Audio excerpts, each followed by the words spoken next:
Bonjour et bienvenue sur C'est un Blessing.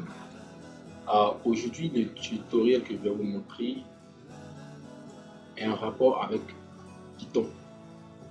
Alors, ceux qui sont dans le domaine de la programmation savent de quoi je parle. Je parle du langage Python.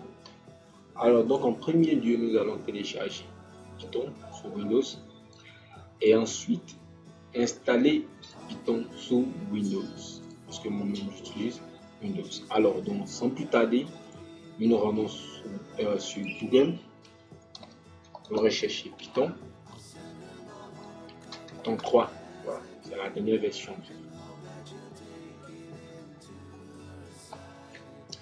Et donc quand vous arrivez sur Google, vous cliquez sur le premier,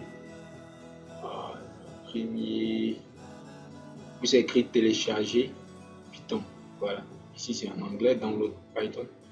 Donc vous allez cliquer sur télécharger Python.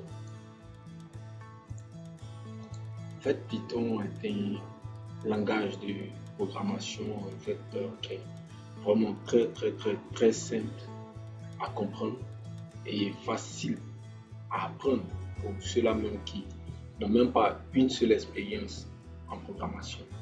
Et je vous conseille cela vivement pour vos débuts en programmation. Alors, lorsque vous arrivez sur la page, voilà, c'est sur cette page-là vous allez télécharger la version. Et vous voyez qu'il y a plusieurs versions de Python. Voilà. La version 2 jusqu'à la version 3.7. Voilà. Et donc, c'est cette version que nous allons télécharger. Donc, vous appuyez, cliquez sur télécharger Python. Et vous voyez que c'est, voilà, comme vous êtes sous Windows, vous cliquez sur voilà, Windows qui est là. Si vous avez Linux, vous cliquez sur ceci. Bien sur Mac OS, vous cliquez la version qui vous convient, le système d'opérateur qui vous convient. Voilà. Et donc, comme nous sommes sous Windows, nous allons télécharger ici Latest Python 3 Release. Donc, nous cliquons sur ceci et directement, vous allez voir que le téléchargement va débuter.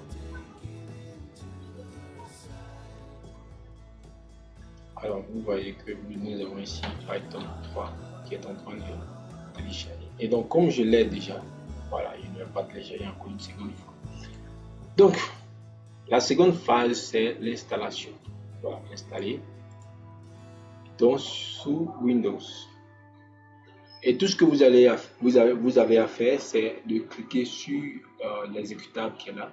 Lorsque vous cliquez là-dessus, vous allez voir une fenêtre qui va s'ouvrir et vous appuyez sur suivant, parce que moi je l'ai déjà installé, vous ne pourrez pas encore l'installer. Mais l'installation est tellement simple, vous n'avez qu'à suivre et donc c'est simple.